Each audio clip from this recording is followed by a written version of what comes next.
አለ $100,000 ካላስገባ ሌላ ተምር ነው መሆንበት። ጠብቅ ግን ጭራሽ አልተመረመረም እኮ ስትል ነበረ። አዎ እኔ አሁን እሷ ላይ መፍረድ አልችልም። ብዙ ጊዜ እኛ ሴቶች ታውቂያለሽ ለስራ የሆነ ነገር ዲሳይድ ስናደርግ እንደ ወንዶች አይደለንም። ማለት ሁሉም ሴቶች ይለያያሉ። ሁላችሁንም ሴቶች እያልኩ አይደለም። እና እኔ አንድ ስራን ለመጀመር በነገራችን ላይ ሁሌም ወረቀት ላይ ነው ማሰፍረው። ቆይ አንድ ጊዜ ትቸኩላለች። ተምርን ምን አይቻታለሁ። አንድ ቀን ቁጭ ብለን እኔ ጓደኛዬ ምናምን ቁጭ ብለን እያወራን ቤት ልጅቷ የቤት እንትና ብሮከር ናት እና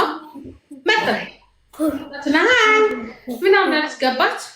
ከዛ ልጅቷ እንደዚህ እያዳመጠቻት ነበር መሰለኝ ከስር እና ከዛ እኔም ቤት እፈልጋለሁ አለቻት። ስልኳን ወሰደች። እንደውም ሳትገዛ ትቀር ቶሎ ትቸኩላለች። እና ትቸኩላለች ማለት ወዲያውኑ ወጣ ትላለች። አይ ቲንክ የስራ እንትን ሊኖራት ይችላል።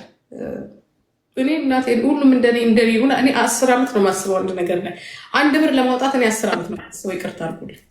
የስራ ፍላጎትና በስራ ስኬታማ መሆን ይለያያል። እኔ አንድ ስራን ሲጀምር ያለ አግባብ የሆኑ ወጪዎችን ማውጣት አልፈልግም። እቅዴ ውስጥ የሌለ ወጪ እንዲወጣ አልፈልግም። አንድ ሴት አንድ ቢዝነስ ሲጀምር በጣም ጥንቁቅ መሆን አለባት። ለማትረፍ ነው ስራን የምንጀምረው። ስኬታማ ለመሆን ነው ስራን የምንሰራው። እነዛን ደግሞ አንድ ስቴፕ ከመሄድሽ በፊት እያንዳንዳቸው ነገሮችን ማወቅ መቻል አለብሽ። ያ የእሷ ጉድለት ነው። የሚገርምሽ እኮ ሀና መንጃ ፈቃድ እንኳን የላትም በህይወቷ እኮ ነድታ እኮ እንኳን አታውቅም መኪና። በአንዴ ትራክ ላይ የተንጠለጠለችው ጥሩ አይደለም። ይሄ ከባድ ነው። ከዚህ በፊት መንጃ ፍቃድ ከሌላት እና ደግሞ ትራክ ነው እኔው ትራክ እኔ መኪና ረጃጅም መንገዶችን እነዳለሁ። ስቴት ከስቴት የመንዳት በቤት መኪና ችግር የለብኝም። ግን ትራክ ይዞ መንዳት እኔ በጣም ምፈራው። ለምስት ከኋላ ተሳቢው ራሱ ያስፈራኛል ማለት ነው። እሷ ጀግና ልትሆን ትችላለች ያንን በማድረጓ። ግን ጥንቃቄ ያስፈልጋል። አንድ ገንዘብ ከእጅሽ ካመለጠ መልሶ እንዳመለጠው አይደለም መልሰሽ ለማግኘት ቴክ ታይም ዋጋ ያስከፍላል። እና ገንዘቡን ነው አያያዙን ያላወቀችበት። ማለት ገንዘቡን በተነቹና መሰብሰብ አቃታት። ግን ገንዘብ እኮ የምትበትኝ እኮ ሰርተሽ ያመጣሽው ገንዘብ እኮ ይቅርታ አትበትኝም ዝም ብለሽ። እኔም እኮ ስልል ነበር በላብሽ ያመጣሽው ለፍተሽ ተግተሽ አጠራቅመሽ ከሆነ እንደው ሰማይ ያስወጣሻል ብባል እኔ በደንብ አጣርቼ ነው እንትን የምለው። ምክንያቱም የሰራውበትን ላቤን ነው ኢንቨስት የማደርገው። ለዛማ ነው ተናንቀን ቁጭ ብለሽ ምን እንዴት አድርጌ ላውጣ እንዴ ባጣ ነገር እኔ እኮ ደዌ ሺኬም ላይክ በቃ ከስር ያለው መኪናውን በዚህ ዋጋ አይደለም የተባለው እና የሆነ ነገር ይደረግልኝ ብላ አግባብ ማለት በስነ ስርዓተኛው መንገድ አይ ቲንክ ቢያወሩ አይሆፕ ይህ ሰፖርት ያደርጋታል ብዬ አስብ ነበር እኔ የራሴ። ግን ደዌ አስቲል አሁን አንዳንድ የተቆረጡ ቪዲዮችን ያለው እና ሺዝ ላይክ በጣም እንትን ብላለች፣ አብሰጥ ሆናለች በጣም። ሀኒ አደጋውን ስታይስ አደጋው አይደብርም?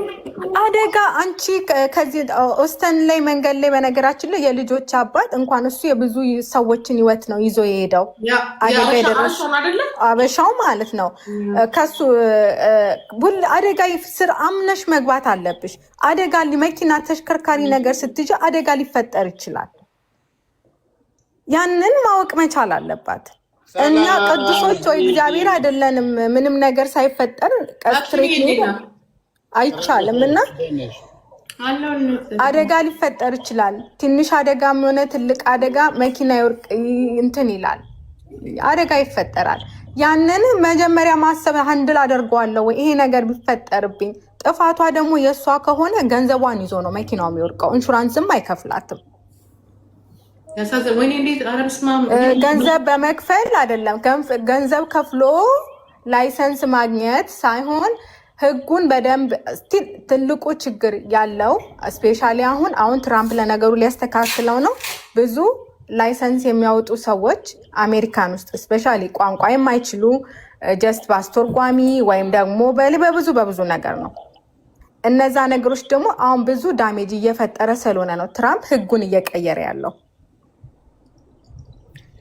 ለምን ወዴት ነው የምትሄደው ሲባል አይ ኬም ፍሮም ኢትዮጵያ ይላል።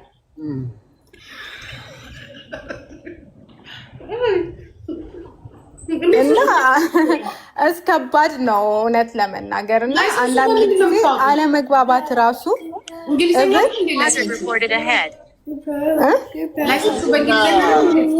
በእንግሊዘኛ ነው። ግን እንደዚህ የአበሾች እንትኖች ይኖራሉ። ያው በአስተርጓሚ ምናምን አንዳንድ ስቴቶች በአስተርጓሚ መፈተን ትችያለሽ።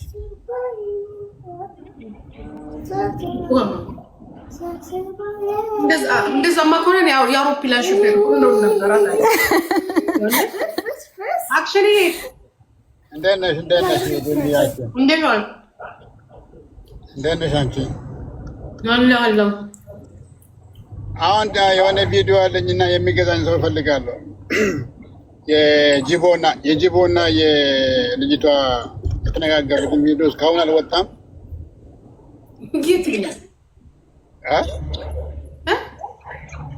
ማናት ልጅቷ?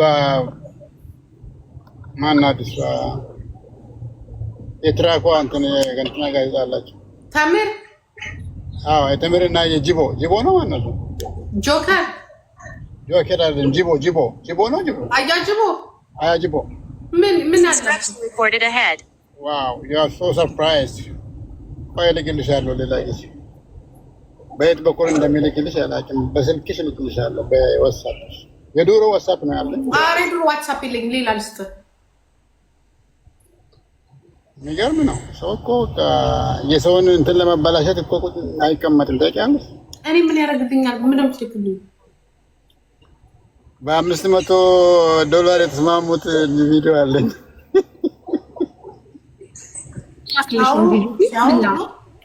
ታዲያ ሲደብቱ አለኝ ቪዲዮ እኮ ነው የሚለው። ሲያወሩ ምን ሊያደርጉ እንደፈለጉ እንግዲህ አጅቦ ነው የሚያውቀው። ገና እዛ ሆኖ ሊሰራላት እኮ ነው። አግዘኝ ብላው ነው ፈራውለ። እሷ ቪዲዮ አንተ ልካለች፣ እሱ ይሰራል ማለት ነው።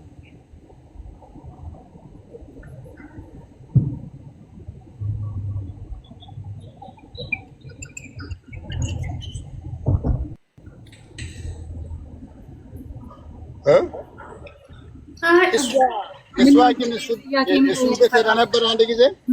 ጠይቂ እንጂ ያብራራል። ገብቶሻል? እሺ